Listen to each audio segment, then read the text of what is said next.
Hello everyone, welcome back to my channel. ఈ రోజు మన ఛానల్లో మరో సరికొత్త రెసిపీతో అయితే మీ ముందుకు వచ్చేసానండి. చాలా చాలా టేస్టీగా ఉంటుంది. అలా చేసుకోవడం కూడా చాలా సింపుల్ రెసిపీ అండి. ఎప్పుడు మనం చట్నీతో కదండి ఏ రెసిపీ అయినా టేస్ట్ చేస్తామో, ఇలాగా పానకంతో చేయండి. టేస్ట్ అయితే సూపర్ ఉంటుంది. రెసిపీ అయితే ఫుల్గా వీడియో చూసేయండి, ఎక్కడ స్కిప్ చేయకుండా భలే ఉంటుంది. అలాగే ప్రతి ఇంగ్రీడియంట్ చాలా చాలా ఇంపార్టెంట్. తక్కువ ఇంగ్రీడియంట్స్తో టేస్టీగా అయితే చేశాను. ఇక రెసిపీ అయితే స్టార్ట్ చేసుకుందాం. దీనికోసం అయితే నేను ఇక్కడ రేషన్ బియ్యాన్ని వాడుతున్నానండి. రేషన్ బియ్యంతో అయితేనే బాగుంటుంది. ఒకవేళ రేషన్ బియ్యం లేకపోతే normal rice, Sona Masuri rice ఉంటుంది కదా, రెగ్యులర్గా రైస్ వండుకునేది, దానిని తీసుకోండి. ఇక్కడ కొలత ఏమీ లేదు, మీకు కావాల్సిన క్వాంటిటీని బట్టి రైస్ని అయితే నానబెట్టుకోండి. ఇలా వాటర్ వేసేసి 1-2 సార్లు బాగా బియ్యాన్ని కడుక్కొని ఒక 4 గంటల సేపు నానబెట్టుకోండి. 4 గంటల సేపు తర్వాత చూస్తే ఇలా నాని ఉంటాయి. ఇలా నాని ఉన్న బియ్యాన్ని అయితే కనుక ఒక మిక్సీ జార్లోకి తీసుకోండి, వాటర్ లేకుండా. అలాగే అవసరమైనంత వాటర్ వేసుకొని మిక్సీ జార్లో స్మూత్గా పేస్ట్ అనేది రెడీ చేసి పెట్టేసుకోండి. మరీ థిక్ పేస్ట్ ఏమీ అవసరం లేదండి, దోశ బ్యాటర్ లాగా అయితే కలుపుకుంటే సరిపోద్ది. ఇలా కలుపుకున్న తర్వాత మిక్సీ జార్లో మరి కాస్త వాటర్ వేసేసి దాన్ని కూడా ఇందులో వేసేయండి. వేసేసి మరొకసారి బాగా కలిపేసుకోండి.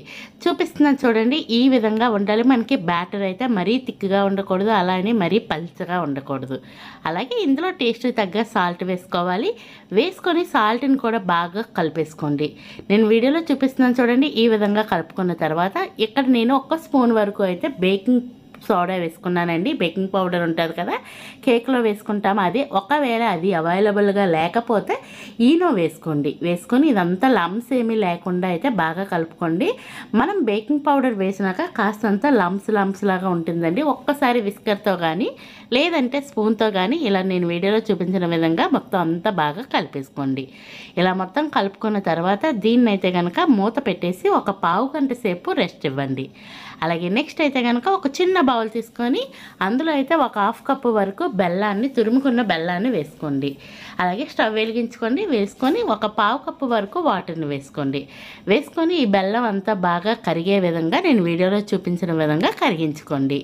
ఇలా మొత్తం మనకేం పాకం రావాల్సిన అవసరం లేదండి, కాస్త స్టిక్కీగా అయ్యేంత వరకు వేసుకోండి. ఎక్కువ వాటర్ వేసుకోవద్దు.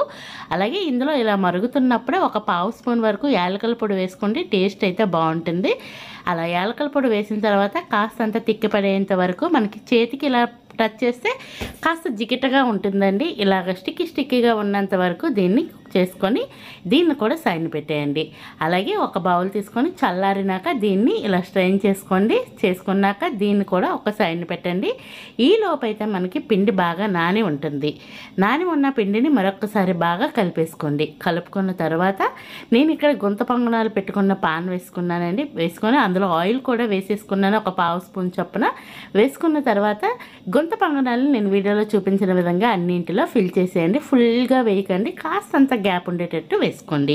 అలాగే ఈ లోపైతే మీకు చిన్న రిక్వెస్ట్ అండి, మన ఛానల్ ఇంతవరకు ఎవరైనా సబ్స్క్రైబ్ చేయకపోతే ప్లీజ్ అండి సబ్స్క్రైబ్ చేయండి. వీడియో నచ్చితే లైక్ చేయండి, మీ ఫ్రెండ్స్ అండ్ ఫ్యామిలీ మెంబర్స్కి షేర్ చేయండి. ఇంకా మన ఛానల్లో మంచి వీడియోస్ ఉన్నాయండి. Veg and non veg snacks చాలా మంచి రెసిపీస్ ఉన్నాయి. స్నాక్స్ అయితే కనుక సింపుల్గా అయిపోయేవి, టేస్టీగా ఉండేవి మాత్రమే పోస్ట్ చేస్తూ ఉంటాను. కాబట్టి మీకు టైం కుదిరితే కనుక వాటిని కూడా చూడటానికి ట్రై చేయండి.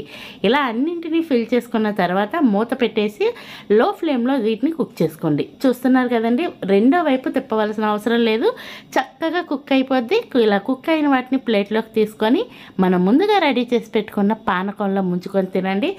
చాలా రుచిగా ఉంటుందండి. ఎప్పుడు చట్నీలతోనే మనం కదా బ్రేక్ఫాస్ట్ కానీ స్నాక్స్ కానీ తింటూ ఉంటాము. అలా కాకుండా ఇలా బెల్లం పాకంలో వేసుకొని తినండి, ఎంత టేస్టీగా ఉంటుందో ఒకసారి ట్రై చేయండి.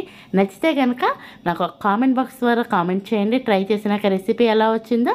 అలాగే ఇంకా మన ఛానల్లో చెప్పాను కదండి ఆల్రెడీ చాలా రెసిపీస్ ఉన్నాయి, వాటిని కూడా చూడటానికి ట్రై చేయండి. ఇప్పుడు ఫైనల్లీ అయితే మన రెసిపీ రెడీ అయిపోయింది, ready to eat. Thank you for watching. Please subscribe to my channel. Thank you for watching. Bye.